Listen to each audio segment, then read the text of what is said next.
Hello दोस्तों, नमस्कार। Market 2.2 में आपका एक बार फिर से स्वागत है। पिछले वीडियो में हमने आपको म्यूचुअल फंड के बारे में बताया था। इस वीडियो में हम लोग स्टॉक मार्केट के बारे में विस्तार से सीखेंगे कि कैसे इसमें इन्वेस्ट किया जाए और अपने वेल्थ को किस तरह से बढ़ाया जाए ताकि हम अपने सारे सपने को पूरे कर सकें। हाँ, इसमें थोड़ा रिस्क है, पर मेरा मानना है कि सबसे बड़ा रिस्क यह है कि कोई भी रिस्क ना लेना, और रिस्क तो हर जगह है।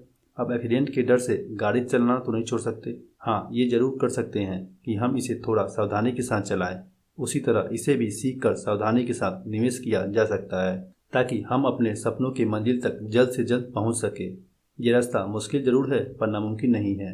ऐसी कोई मंजिल नहीं है जहां पहुंचने का रास्ता न बना हो। There is no destination to which there is no way to reach. तो आइए शुरू करते हैं।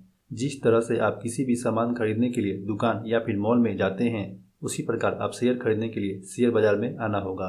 शेयर बाजार फिजिकली रूप से एग्जिस्ट नहीं करता, यह इलेक्ट्रॉनिक फॉर्म में होता है। आप इसे इलेक्ट्रॉनिक फॉर्म में ही कंप्यूटर या फिर मोबाइल से खरीद या बेच सकते हैं। आसान भाषा में कहे तो यह एक ऐसा इलेक्ट्रॉनिक बाजार है जहां लोग आपस में ही एक दूसरे से शेयर खरीद और बेच सकते हैं। यह शेयर स्टॉक एक्सचेंज पर लिस्ट रहता है। भारत में वर्तमान में 2 एक्सचेंज है, BSE बॉम्बे स्टॉक एक्सचेंज और NSE नेशनल स्टॉक एक्सचेंज। यह शेयर खरीदने के लिए आपको एक ट्रेडिंग अकाउंट और डीमेट अकाउंट की आवश्यकता होगी। ट्रेडिंग अकाउंट से आप शेयरों की खरीद बिक्री करते हैं और खरीदे गए शेयर को रखने के लिए आपको डीमेट अकाउंट की आवश्यकता होगी। ये दोनों अकाउंट आप स्टॉक ब्रोकर के माध्यम से ही खोल सकते हैं। भारत में बहुत सारे स्टॉक ब्रोकर हैं, जैसे Upstox, Zerodha, angel one, ICICI direct इत्यादि। ट्रेडिंग अकाउंट आपके बैंक अकाउंट से लिंक होता है, जिसके माध्यम से आप अपना पैसा ट्रेडिंग अकाउंट में डाल सकते हैं। उसके बाद आप शेयर खरीद सकते हैं। खरीदे गए शेयर एक दिन के बाद आपके डीमेट अकाउंट में चला जाता है। यह डीमेट अकाउंट CDSL यानी सेंट्रल डिपॉजिटरी सर्विस लिमिटेड या NSDL national security depository limited के यहाँ होता है। स्टॉक ब्रोकर इन दोनों में से किसी एक के साथ टैग होता है। आप ब्रोकर की मदद से ही यह डीमेट अकाउंट उनके यहाँ खोल सकते हैं। अकाउंट ओपन करने के लिए आपको केवल आधार कार्ड, पैन कार्ड और एक बैंक अकाउंट की आवश्यकता होगी। हाँ, एक और बात बता देना चाहता हूँ कि आप अपना खाता डिस्काउंट ब्रोकर के पास ही खोलें, क्योंकि इनका ब्रोकरेज काफ़ी कम होता है। मैं पर्सनली अपस्टॉक्स यूज करता हूँ। अगर आप भी अपस्टॉक्स में अकाउंट खोलना चाहते हैं तो इसका लिंक वीडियो के डिस्क्रिप्शन में है, वहाँ से आप अपना अकाउंट खोल सकते हैं। अगर कोई परेशानी हो तो आप इनके कस्टमर केयर के पास कॉल कर लें, वे आपको पूरी सहायता कर देंगे। आपकी जानकारी के लिए यह बता देना चाहता हूं कि यह पूरी तरह से सेबी द्वारा रेगुलेट होता है, इसीलिए इसमें किसी भी तरह के धोखाधड़ी की संभावना नहीं होती है। NSE में करीब 2000 शेयर और BSE में करीब 5000 शेयर होते हैं। इन दोनों के अलग अलग इंडेक्स है, जैसे NSE का निफ्टी और BSE का सेंसेक्स। निफ्टी में 50 शेयर होते हैं और सेंसेक्स में 30 शेयर होते हैं। मार्केट का मूड क्या है, इन ही दोनों से मालूम किया जा सकता है। जैसे मान लेते हैं कि निफ्टी में 200 अंकों की बढ़त हुई तो इसे बुलिश कहा जाएगा। अगर 200 अंकों की गिरावट होगी तो इसे बेरिश कहा जाएगा। निफ्टी को इसके 50 शेयरों के अलग अलग वेटेज को लेकर बनाया गया है।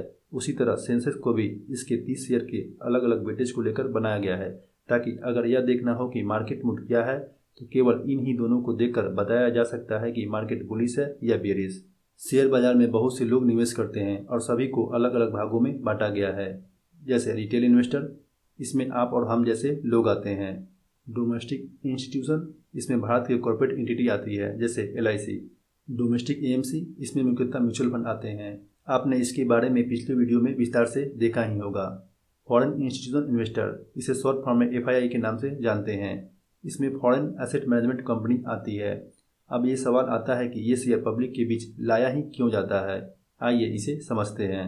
मान लेते हैं एक व्यक्ति है मिस्टर A, जिनके पास कुछ बिजनेस आइडिया है और वह इस आइडिया के सहारे अपना बिजनेस शुरू करना चाहते हैं, पर उसके साथ एक समस्या यह है कि उसके पास पैसे नहीं है।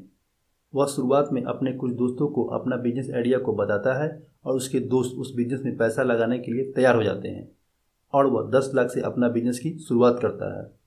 लेकिन उसका बिजनेस आइडिया अच्छा था और उसका बिजनेस चल पड़ा। अब वह इस बिजनेस को बड़ा बनाना चाहता है, जिनके लिए उन्हें 1 करोड़ की आवश्यकता है। चूंकि इतने पैसे कोई भी दोस्त की मदद से जुटाना संभव नहीं है, तो वह सेठ धनीराम के पास जाता है और वे इनको अपना बिजनेस के बारे में बताता है और इसमें पैसा लगाने के लिए बोलता है।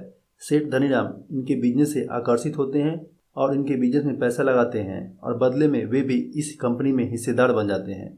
इनका बिजनेस और अधिक ग्रोथ करता है और वह अपना बिजनेस को देश विदेश में फैलाना चाहता है। इसके लिए उसे और अधिक पैसों की ज़रूरत होगी। चूँकि इनका बिजनेस चल चुका है इसलिए इनके पास पैसा जुटाने के लिए बहुत सारे साधन हैं। इसके बारे में आगे बात करेंगे, इससे पहले हम कुछ बात को समझ लेते हैं। इस कंपनी में जो मिस्टर ए है उसे शेयर बाजार में प्रमोटर कहते हैं और जो इनके दोस्त ने पैसा शुरू में लगाया था उसे एंजल इन्वेस्टर कहते हैं। और चूँकि इनके पैसों से बिजनेस को शुरू किया गया था इसलिए इस फंड को सीड फंड कहते हैं। जो धनीराम हैं उन्हें वेंचर कैपिटलिस्ट कहते हैं।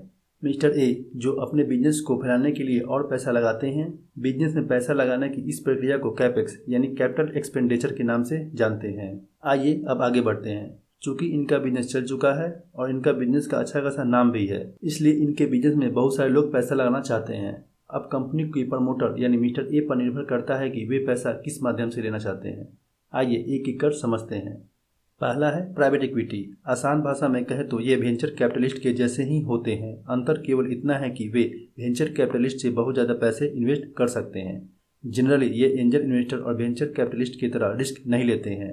इसके अलावा वे अपना एक व्यक्ति इनके बिजनेस में इन्वॉल्व रखते हैं ताकि वे इनके बिजनेस पर नज़र रख सके। दूसरा माध्यम है बैंक। चूँकि इनका बिजनेस चल चुका है इसीलिए बैंक भी इनको लोन दे सकती है, पर बदले में ये उस कंपनी में हिस्सेदारी नहीं लेती। वे कर्ज के रूप में पैसा देती है जिसका ब्याज की रकम चुकाना होता है, चाहे आपका बिजनेस आगे चले या ना चले। तीसरा माध्यम है बॉन्ड। ये अपना बॉन्ड जारी करके भी पैसे उठा सकती है। और अगला है आईपीओ यानी इनिशियल पब्लिक ऑफर। आसान भाषा में कहे तो ये अपना शेयर जारी कर आम लोगों को अपने बिजनेस में हिस्सेदार बना लेती है। ये आईपीओ के बारे में हम एक अलग वीडियो में विस्तार से चर्चा करेंगे। अब आप समझ गए होंगे कि शेयर बाजार में क्यों लाया जाता है। आगे की वीडियो में हम शेयर बाजार के कुछ और टर्मिनोलॉजी के बारे में बात करेंगे। बने रहिए हमारे साथ।